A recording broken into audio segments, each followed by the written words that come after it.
friends, welcome to Crown Tasty Samayal. இப்போ நம்ம கிச்சன்ல ஒரு வறுவல் ரெசிபி தாங்க செய்ய போறோம். ரொம்ப பெர்ஃபெக்ட்டா ரொம்ப டேஸ்டியா வரும். எப்படி செய்யறதுன்னு பார்த்துடலாம். அடி கனமான ஒரு கடாய் எடுத்துர்க்கேன். அதில் 5 டேபிள் ஸ்பூன் அளவுக்கு எண்ணெய் சேர்த்துக்கலாம். எண்ணெய் நல்லா காஞ்ச பிறகு 1/2 டேபிள் ஸ்பூன் அளவுக்கு கடுகு ஜீரகம் சேர்த்து இது நல்லா பொரியட்டும். பொரிஞ்ச பிறகு ஒரு 4-5 பூண்டு பற்களை இது போல இடிச்சு எடுத்து சேர்த்துக்கலாம். இதனோடையே 2 இனுக்கு கருவேப்பிலையை உருவி எடுத்து சேர்த்துக்கோங்க. பூண்டு பற்கள் தோலோடையே சேர்க்கலாங்க, அந்த ஃப்ளேவர் நல்லாவே இருக்கும். ஒரு சின்ன சைஸ் வெங்காயம் இது போல் பொடியாக கட் பண்ணி எடுத்து சேர்த்துட்டு அதையும் மிதமான தீயில வச்சு நல்லா வதக்கி விடலாம். வெங்காயம் அதனோட பச்சை வாசனை போகணும், அது வரைக்கும் நம்ம வதக்கி விட்டுடலாம். வதக்கி விட்ட பிறகு 1/4 கிலோ அளவுள்ள வெண்டைக்காயை இது போல் கட் பண்ணி எடுத்து சேர்த்துருக்கேன். நீங்கள் இதை விட சின்ன சின்னதாக கட் பண்ணுற மாதிரி இருந்தாலுமே கட் பண்ணிக்கலாம். இது போல் கட் பண்ணுறதுனால இதில் காரம் உப்பு எல்லாமே நல்லா நமக்கு ஊறி வரும். வெண்டைக்காய் இதில் சேர்த்துட்டு நல்லா கலந்து விட்டுடலாம். கலந்து விட்டுட்டு லோ ஃப்ளேமில் வச்சுட்டு ஒரு தட்டு போட்டு மூடி ஒரு 2 நிமிஷத்துக்கு அப்படியே வச்சிடலாம். இந்த எண்ணெயில் வெண்டைக்காய் நல்லா நமக்கு கொஞ்சம் வெந்து வரும். இப்போ வெண்டைக்காயோட கலர் கொஞ்சம் சேஞ்ச் ஆகிருக்கு பாருங்கள்.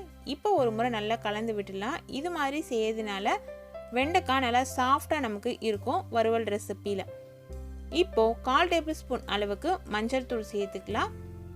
1 டீஸ்பூன் அளவுக்கு தனி மிளகாய் தூள் சேர்க்கிறேன். அதே அளவு 1 டீஸ்பூன் அளவுக்கு தனியாத்தூள் சேர்த்துக்கலாம். கலருக்காக காஷ்மீரி மிளகாய் தூள் 1/2 டீஸ்பூன் சேர்க்கிறேன். நான் உப்பு ஒரு 1/2 டீஸ்பூன் அளவுக்கு சேர்த்துக்கலாம். சேர்த்துட்டு இதில் ஒரு 2 டேபிள் ஸ்பூன் அளவுக்கு தண்ணி சேர்த்துக்கலாம். தண்ணி நிறைய விட்டுடாதீங்க, ரொம்ப குழகுழப்பாயிடும். இந்த மசாலா பொருட்கள் கரையணும், உப்பு கரையணும் அப்படிங்கிறதுக்காக ஒரு 2 டேபிள் ஸ்பூன் அளவுக்கு தான் நான் தண்ணி விட்டுருக்கேன். தண்ணி விட்டுட்டு இதை நல்லா நம்ம கலந்து விடலாம். இதெல்லாம் செய்யும் பொழுது லோ ஃப்ளேமில் தான் இருக்கணும். நீங்கள் ஹை ஃப்ளேமில் வச்சிட்டிங்கன்னா சீக்கிரமாகவே கருத்து போயிடும், ஆனால் வெண்டைக்காய் வேகாது. லோ ஃப்ளேமில் வச்சு மசாலா பொருட்கள் எல்லாத்தையும் நல்லா கலந்து விட்டுட்டு நல்லா கோட்டான பிறகு ஒரு தட்டு போட்டு மூடி ஒரு 3 நிமிஷத்துக்கு அப்படியே வச்சிடலாம். அதற்கு பிறகு ஓப்பன் பண்ணி பார்க்கலாம். இப்போ பார்த்தீங்கன்னா வெண்டைக்காய் இன்னும் கொஞ்சம் வெந்திருக்கும்.